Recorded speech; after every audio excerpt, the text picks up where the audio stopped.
Inside the Vijay Mallya mind. Vijay Mallya के मन में क्या था, क्यों उन्होंने ऐसा किया।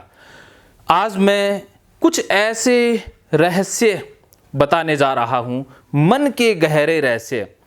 आप अगर इन रहस्यों को जान लें तो आप किसी के मन को पढ़ना भी सीख जाएंगे। फेस रीडिंग के आधार पर, माइंड रीडिंग के आधार पर मैंने कुछ आंकड़े निकाले हैं, कुछ तथ्य निकाले हैं, मन से संबंधित एक ज़बरदस्त रिसर्च तैयार की है।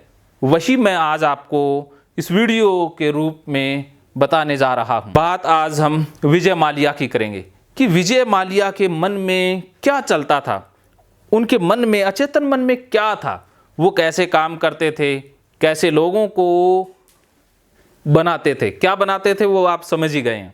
कैसे उन्होंने किंगफिशर की शुरुआत की, कैसे किंगफिशर डूब गई। मैं कोई आंकड़ेबाज नहीं हूँ, ना ही मैं कोई राजनीतिज्ञ हूँ या कोई और बंदा नहीं हूँ। मैं मन का मास्टर हूँ, माइंड रीडर हूँ।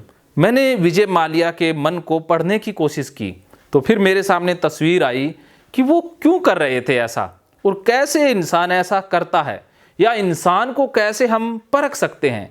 किसी के धोखा देने से पहले हम कैसे पता लगा सकते हैं कि इंसान धोखा देने वाला है, उसके बारे में जान सकते हैं। वही मैं इस वीडियो में शेयर कर रहा हूं। विजय माल्या के पिता उद्योगपति थे, बिजनेसमैन थे। वो एक अच्छे इंसान थे, उनकी अपनी एक पहचान थी, उनका अपना एक रुतबा था। लेकिन विजय माल्या पले बड़े एक शाही अंदाज में। उनकी हर ख्वाहिश पूरी होती थी, ना पैसे की कमी थी, ना खिलौनों की कमी थी। लेकिन विजय माल्या एक शौकीन व्यक्ति थे। उनको कुछ भी समझ नहीं थी, अपने मज़े में रहना, ऐश उड़ाना, ना किसी धारणा में बंधना, ना किसी बंधन में बंधना, ऐश उड़ाना, मस्ती करना ही उनका एकमात्र लक्ष्य था। तो 30 साल तक तो ऐसे चलता रहा। लेकिन ऐसा चलता रहा जब तक कि उनके पिता की मृत्यु नहीं हुई। हार्ट अटैक के द्वारा विजय माल्या के पिता की मृत्यु हो जाती है। अब इसके बाद क्या होता है, अब पूरा कारोबार या पूरे कारोबार को संभालने की जिम्मेवारी विजय माल्या की थी। तो विजय माल्या ने बिजनेस संभाला, लेकिन उनके पास बिजनेस की कोई समझ थी नहीं, कोई उनके पास स्ट्रॉन्ग विजन नहीं था, क्योंकि उन्होंने कभी भी बिजनेस को अपने दम पर खड़ा नहीं किया था। उनको बिजनेस विरासत में मिला था, तो उनको वो अनुभव कहाँ था कि कैसे बिजनेस बढ़ाया जाता है, कैसे बिजनेस स्थापित किया जाता है। लेकिन करोड़ों का बिजनेस मिल गया विरासत में, तो अब उन्होंने अपने शौक जारी रखे, और एक ऐसा ही शौक उन्होंने पाल रखा था ड्रिंकिंग का। तो वो ड्रिंकिंग कल्चर इंडिया में स्थापित करना चाहते थे कि लोग शराब पिएं, खुलेआम भी पिएं, विदेशी लिबास में लोग रहें। तो ऐसा कल्चर उन्होंने स्थापित करने की कोशिश भी की। तो उन्होंने बियर बेचनी स्टार्ट की, किंगफिशर की शुरुआत की, तो पब भी खोले। तो ये अल्कोहल का बिजनेस या शराब का बिजनेस काफ़ी चला, क्योंकि भारत के लोग इतने समझदार नहीं हैं। वो किसी दूसरे इंसान की मंशा को पढ़ने में बहुत देरी करते हैं, भूल करते हैं, धोखा खाकर भी समझते नहीं हैं। भारत के लोगों को आसानी से लूटा जा सकता है, मूर्ख बनाया जा सकता है। सभी की बात नहीं कर रहा हूँ, ज़्यादातर लोगों की बात कर रहा हूँ। भारतीय बड़े इमोशनल होते हैं, सोचते ही नहीं हैं, भावुक होते हैं। प्यार दिखा करके, भावनाओं में बांध करके उनसे कुछ भी करवाया जा सकता है। तो विजय माल्या ने किंगफिशर का कारोबार किया, तो उसमें बहुत मुनाफा हुआ। लेकिन विजय माल्या एक महत्वाकांक्षी इंसान था। वो शराब बेचना या ये चीज़ें प्रचार करना बड़े लेवल पर चाहता था, लेकिन चीज़ें इतनी आसानी से संभव हो नहीं पा रही थी। तो उन्होंने एक नया कारोबार शुरू कर दिया। शुरू क्या किया कि उन्होंने किंगफिशर एयरलाइन की शुरुआत कर दी। तो वो बिजनेस उनका कोई फ़ायदेमंद रहा नहीं, क्योंकि उसमें घाटा ही पड़ा। फिर उन्होंने इंटरनेशनल फ्लाइट भी उड़ाई, वो भी तो घाटे का सौदा रहा। लेकिन मास्टरमाइंड इतने निकले कि लोगों को अपनी चिकनी चुपड़ी बातों में बहलाना फुसलाना उन्हें अच्छी तरीके से आता था, और लोग बेवकूफ़ बनते गए। भगवान श्री कृष्ण खुद कहते हैं कि इंसान जो धोखेबाज है, ठग है, वो पावरफुल नहीं है, लेकिन लोग इतने मूर्ख है कि उसकी ठगी में आ जाते हैं। तो कोई हमें मूर्ख बनाता है, वो उसकी ताकत नहीं है, वो हमारी कमजोरी है। तो हमें कमजोर नहीं बनना है। तो विजय माल्या ने बैंकों से लोन भी लिया, उधार भी लिया, लेकिन उधार कभी लौटाया ही नहीं, क्योंकि वो लौटाना चाहते ही नहीं थे, क्योंकि उनको तो एयरलाइन उड़ानी थी, अपने मज़े लूटने थे।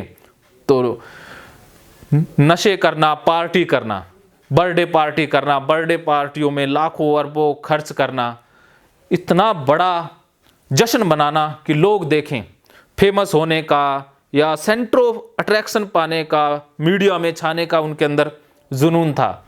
और वो जुनून पूरा भी हुआ, वो लक्ष्य पूरा भी हुआ। बाकी कारोबार तो उसके घाटे के सौदे ही रहे, चाहे वो क्रिकेट टीम का हो, चाहे फॉर्मूला रेस का हो, बाकी तो घाटे की ही चीज़ें रही। लेकिन शराब का कारोबार हमेशा विजय माल्या का फायदेमंद ही रहा। विजय माल्या के चेहरे को देखने से समझ जाएंगे कि वो इंसान कुछ करना चाहता है, शाही रहना चाहता है, राजाओं सी जिंदगी जीना चाहता है। उसके शौक अलग हैं, उनको लोगों की भावनाओं से, लोगों के दर्द से कोई मतलब नहीं है। वो समाज के मसीहा नहीं है, वो अपनी दुनिया में, अपने आनंद में ऐश उड़ाना उनकी रूटीन में शामिल था। तो ऐसे इंसानों को हम देखें तो उसके चेहरे को अगर आप गौर से देखो तो उसमें यही दिखता था कि आगे कुछ बड़ा करना है, नया करना है, पैसा आएगा या लोन से पैसा आएगा, किसी से उधार ले लिया, उससे मजे उड़ाने हैं, लौटाना है नहीं।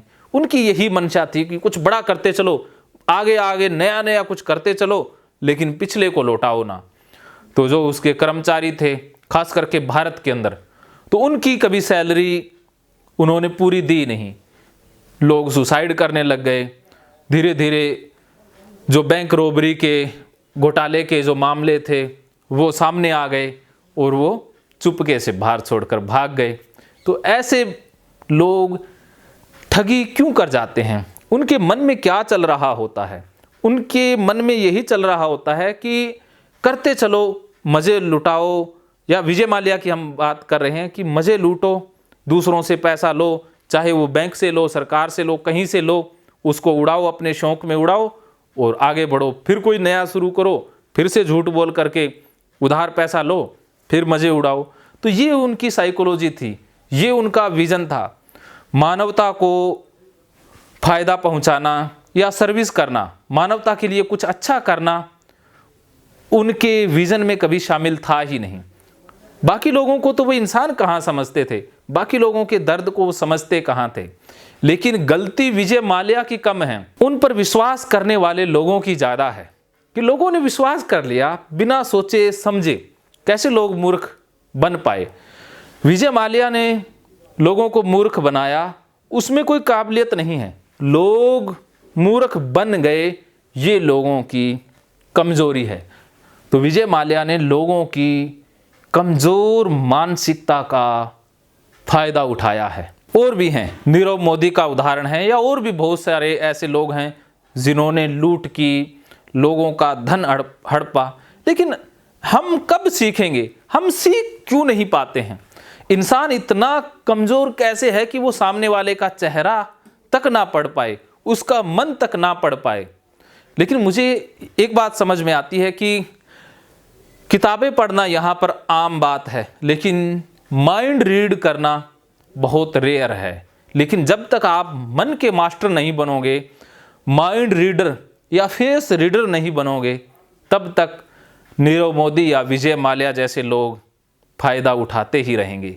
लेकिन खुशखबरी ये है कि कुछ ऐसे साइकोलॉजिस्ट इस दुनिया में हैं जो ये माइंड रीडिंग का कार्य बखूबी जानते हैं। दीप त्रिवेदी जी हैं या कुछ और लोग हैं जो सामने वाले का भविष्य तक बता देते हैं कि ये इंसान क्या करने वाला है। तो ऐसे लोगों से हम संपर्क करें, ऐसे लोगों के साथ रहें, तो हमारी खुद की आर्थिक और मानसिक लूट होने से बचा जा सकता है। ऐसे और भी video, mind read, face reading से संबंधित वीडियो आप तक लेकर आता रहूँगा।